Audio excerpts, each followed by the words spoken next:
Hi, everybody. I'm Brittany Lewis with Forbes Breaking News. Joining me now is GOP Strategist Gail Gitcho. Gail, thank you so much for joining me. Thank you so much for having me. It's great to see you. It's great to see you as well, especially on this big day. It's Super Tuesday. So to kick off the conversation, what's on your radar? Well, most everything is going to go the way that the pundits say it's going to go. President Biden and President Trump are going to get the vast majority of the delegates tonight. It's expected that President Trump will cinch the nomination either tonight or in the next couple of weeks, certainly by the end of the month. So what I'm looking for tonight are several things. Number one, what does Nikki Haley do? Does she drop out tonight? Does she stay in? She's got all this money that she's raised. So what is her calculation? And then also there are a few races in California that are said to be sort of bellwether states and a look into what could happen in November. So I think that there are a few interesting things that are going to happen tonight, but largely we'll see the vast majority of the delegates going to President Trump and President Biden. We'll get to Nikki Haley and the GOP primary in a moment, but when you're looking at California, what are those races that are sticking out to you? What are those bellwether events? So, well, first of all, the Senate race has gotten interesting out there. The Senate race, you have three very prominent, well-known Republicans, Adam Schiff, Katie Porter, and Barbara Lee. But then you also have, on the Republican side, you have Steve Garvey, who used to be a baseball player for the LA Dodgers. So he's got a lot of name ID. And this is his first run in politics. So that's interesting in and of itself. You know, how would he fare? But in order to understand why these races are important and interesting, you have to understand the California Republican primary process. And they have a jungle primary. And a jungle primary just means it's just wild.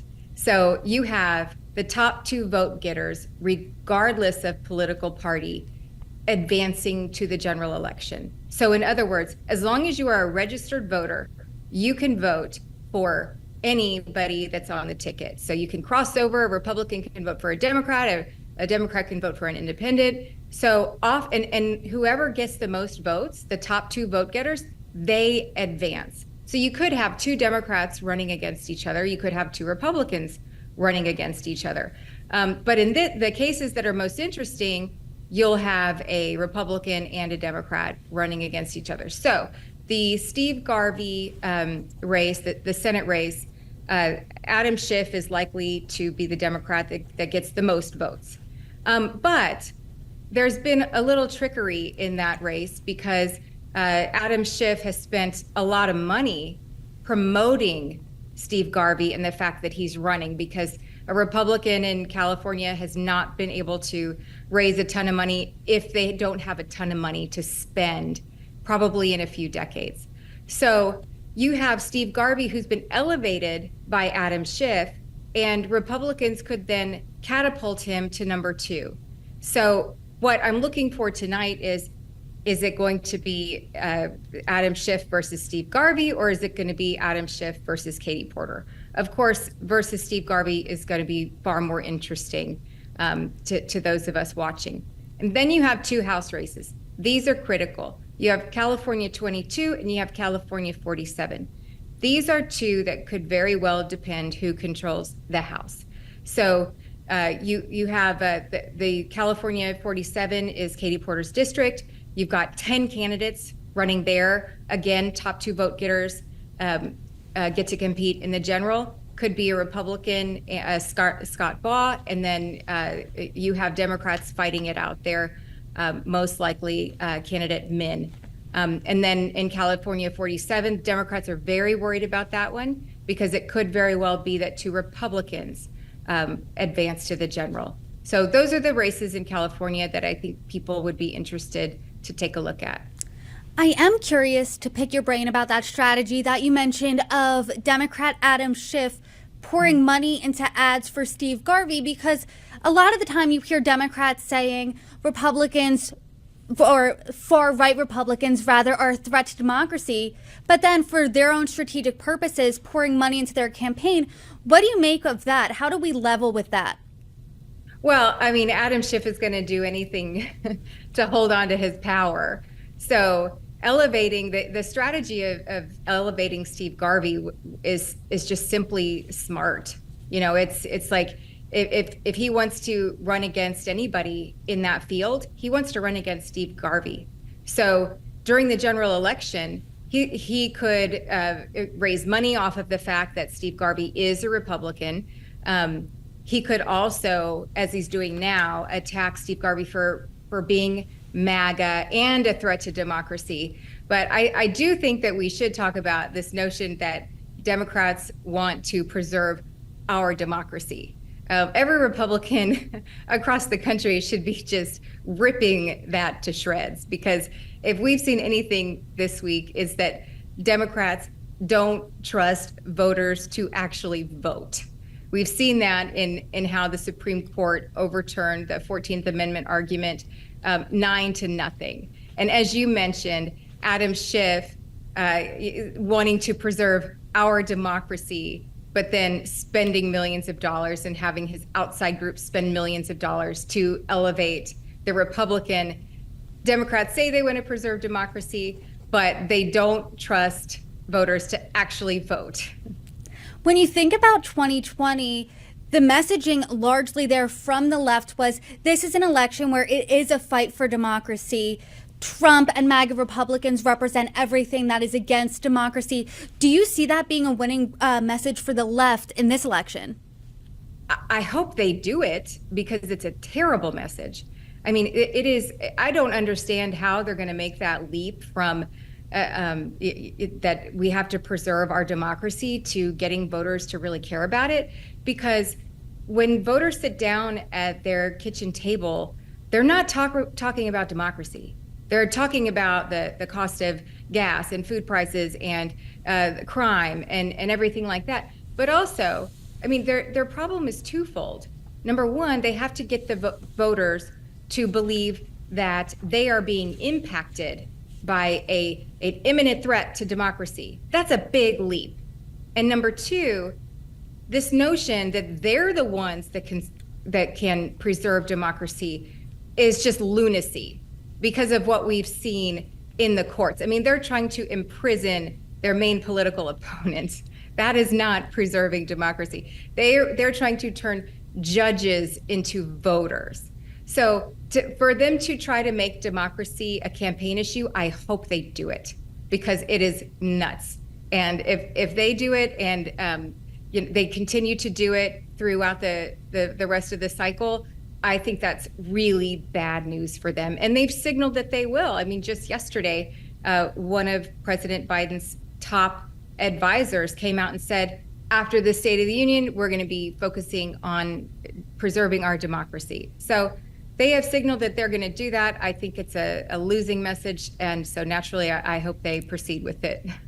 I do want to talk about the message coming out of the State of the Union in just a little bit, but to get back to the primary race, specifically Nikki Haley, in polls, she's beating President Biden in a head-to-head poll by a larger margin than Trump-Biden in a head-to-head matchup. So why is this not resonating with voters? Well, a couple of things. Number one, it's a Republican primary, and the base has changed. Nikki Haley's voters used to be the base of the Republican Party about 15 or 20 years ago. So that was college-educated, professional men and women, economic conservatives. That used to be the base. That's not the base today. The base today is blue-collar, working-class people that love Donald Trump. That is the base. So it's not surprising that Nikki Haley didn't get the kind of delegates and the kind of support from the base that she wanted. She didn't have a message that resonated with them.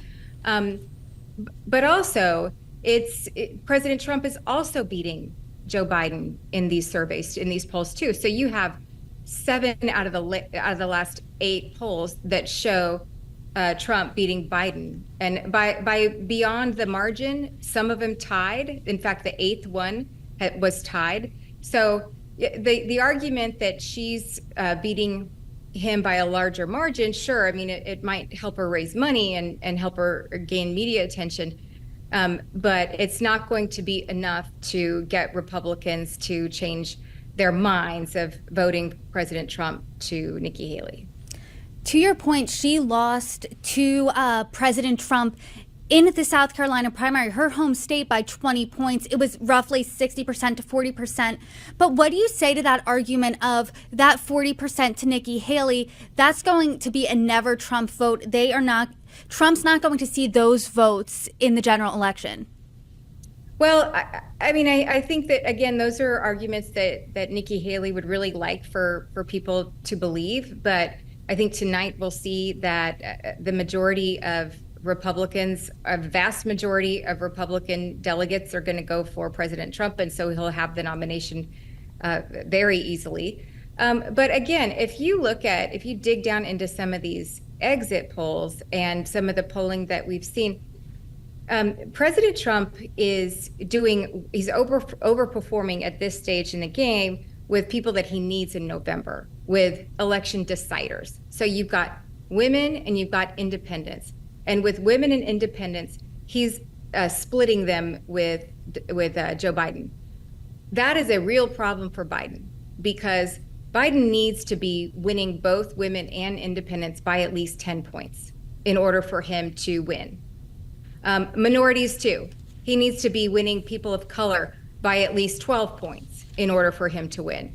And so for voters of color to have come to President Trump this early on, I don't think they're going to go home. A lot of Democrats will say, oh, they'll come home closer to the election. I don't see that because of how strongly they've moved to President Trump. So that's a real problem for Biden at this stage in the game. I mean, there would have to be something substantial for him to do in order to get these voters that really are going to decide the race in November. You talked about this change in the makeup of the Republican Party. You mentioned that Nikki Haley represents the GOP of 15 to 20 years ago. If she stays in this race, or if she exits after Super Tuesday, do you see her having a political future in the party as it is now?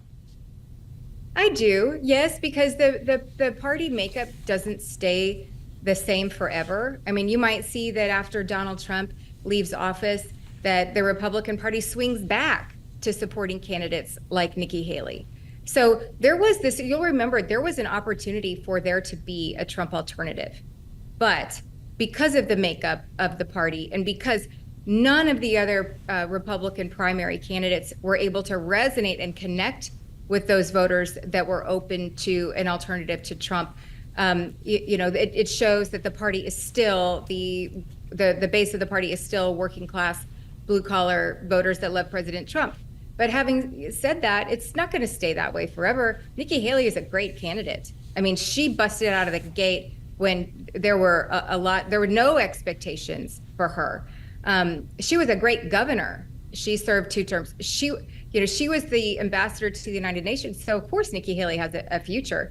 And because she has been able to raise the amount of money that she's raised, and attract the amount of voters that she has and gain the name ID nationally, sure, she's got a future in the party. I wouldn't count her out. This is a big week in politics. Super Tuesday is today. State of the Union address is Thursday. We will see President Biden address the nation then. What are you looking out for? So I think that President Biden has to do a couple of things. Number one, this is something that no president in my memory in the last at least 2 decades has had to do. President Biden tonight, the first thing that he has to do is show Democrats, show his own party, that he is capable of standing up and reading a speech. So you'll remember a few weeks ago there was the Super Bowl.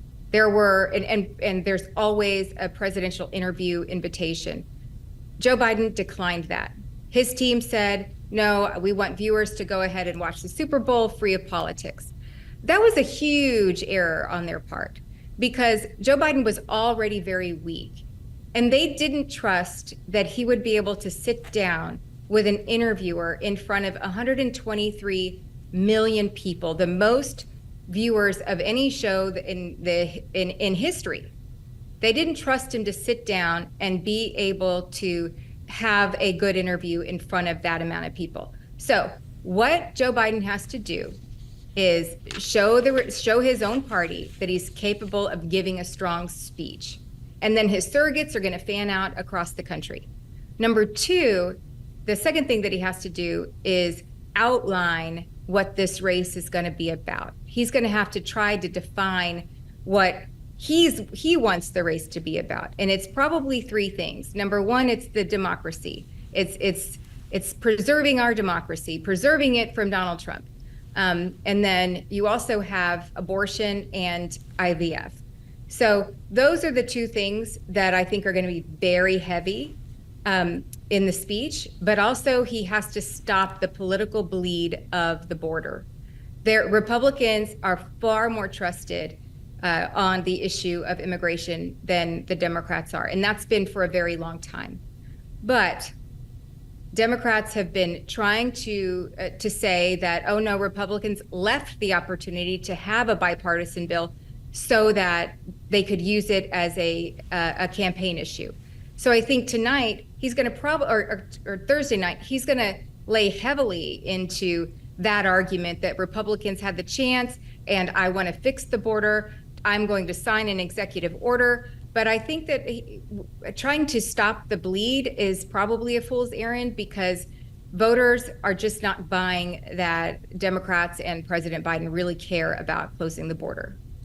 I do want to touch on those issues in a moment, but first I want to get back to the mental acuity portion. According to a Harris X Forbes poll, 67% of voters expressed doubts in President Biden's mental fitness.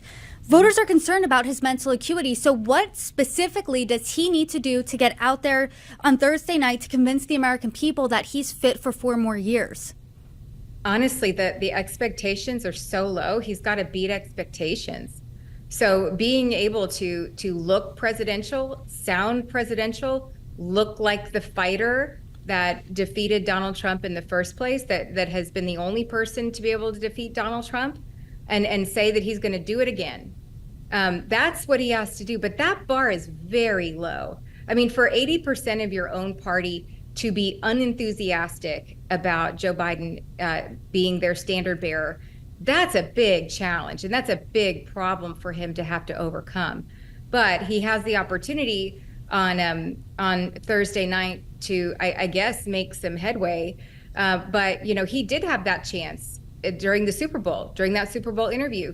It would have been a great chance for him to show everybody that no, he can do it. He can answer questions. He can fight back. He can be presidential, but he didn't do it. So Thursday night, all he has to do is get up and read a speech that somebody else wrote. And there are no questions. There's going to be no curveballs. So that's really the expectation that I think his own party has to accept. You've talked before about being a successful candidate, and being a successful candidate means being on the offensive on certain issues. And right now it seems like Republicans are winning when it comes to messaging in key areas. As we know, immigration and the economy are top issues facing voters. And according to a recent Harris X Forbes poll, more voters think Trump would handle both better than Biden. So what does President Biden need to do to effectively message that he's equipped for the job and would be better at handling those situations than former President Trump? That's also a really tall order, because when voters think about their lives when President Trump was president, they don't think that they're better off now. And that's a real big hurdle to overcome for Joe Biden. So really the ultimate test and the biggest problem that we've seen in these recent polls, including the New York Times Siena poll that came out the other day, is that a vast majority of voters, Republicans, Democrats, and independents, believe that this country is on the wrong track and do not believe that they're better off now than they were 4 years ago. So for President Biden to try to convince voters that he's more equipped to handle the issues of the day, I just think that the policies aren't there. Their record's not there. When you don't have a record to run on, that's when you run on things like democracy, because that's the only thing that he can run on. He can't run on the border. He can't run on public safety. He can't run on the economy. So what's left? January 6th. That's what they think is going to win this election. But I'll tell you, it is very difficult for voters to believe that democracy and President Trump's role in democracy affects them. So let's just say in a few months after we get through the primary and the convention, and you see all of these ads from the Biden campaign about January 6th and President Trump's role in it, okay? What they have to do is convince voters that they were harmed by that event, that because President Trump offended democracy and that they have to save democracy from President Trump, that impacts them. Voters are saying, well, 3 years ago, I was refinancing my mortgage at 3%, but now I'm going to the grocery store and I'm paying $8 for milk. That's what affects me. It's not the democracy that you're saying is in jeopardy because of President Trump, when I remember that my life was better off under President Trump. I mean, voters are selfish, and that's just the way that the system is. Voters want what they're interested in, their self-interest, and that trumps anything outside of those interests. And what they're interested in is keeping their kids safe. They are interested in making sure that they can save for college, that the economy is good, that they can afford groceries, that the border is secure, that their daughter can go out and run on a college campus and not be murdered by somebody who shouldn't be here. That is what voters are concerned about. So if the Democrats want to try to make that leap that they were harmed somehow by January 6th, it's going to go over like a lead balloon. To the economy piece, I've talked to pundits and Democratic lawmakers, and they said the economy is good. President Biden should run on the economy. A recession never technically happened. The numbers are better this year than they were last year. Sentiment clearly doesn't feel that way. Voters I've talked to, as well as voters reflected in polls, don't believe that their wallet is in better shape this year than it was under a Trump administration. So you don't think this is a winning message for Democrats? Oh, it's terrible. I hope they do it. It's terrible. I mean, they to run on the economy is a bad idea. I mean, I hope they do it, but it's a bad idea because voters just don't feel it. They're the ones that go to the grocery stores. I mean, I bet the people, the Democrats in the White House and in all of these fancy buildings in Washington, D.C., they don't care what a gallon of milk costs when they go to the grocery store or when they have their groceries delivered. But the person in Dubuque, Iowa, does care about that and does know the price of milk. So, and these voters are wondering what the heck happened in the last 3 years. Why is my life like this now? When 3 years ago, the economy was way better. So they're just not buying that argument. They're just not buying what the Democrats are trying to force on them. Republican Senator from Alabama, Katie Britt, is delivering the Republican response at the State of the Union. What do you make of this pick? Oh, I think it's great. I mean, she's clearly got a really strong conservative voice. She's a new voice out there. She's very young. A lot of people have been speculating that this is the trial balloon for a potential vice presidential pick. So we'll have to see. But I think that it's a really great pick because she represents the next generation of the Republican Party. Like you said, she has been floated as a potential VP pick for Trump. Is this a make or break moment for her? I think she's going to do well. I think that it is an important moment for her, but she's going to do well because she always does well. If you watch her in press conferences or on the floor, she speaks with a lot of passion. She has great delivery skills. She has good arguments. So I think that she's going to do well, and she's expected to do well. And a lot of people will be watching how she responds to President Biden. And what topics do you think she needs to hit in order for it to be a successful response? Well, so she needs to talk about the things that voters care about. And she knows what those are because she hears from voters. And those things are the things that we've talked about today. The border, public safety, the economy. she'll hit on those and she'll go on the offense. And she needs to go on the offense because it's a really easy target, because the Democrats have failed and voters believe that they failed. So I think that she will hit back at that. And I think that for Democrats, they might take some shots at her. But, I think that her voice and her arguments are really needed tonight, or Thursday night. Gail Gitcho, thank you per usual for breaking down the biggest political moments. You're welcome back anytime, and I hope to continue the conversation soon. Thank you so much, Brittany. Have a great day.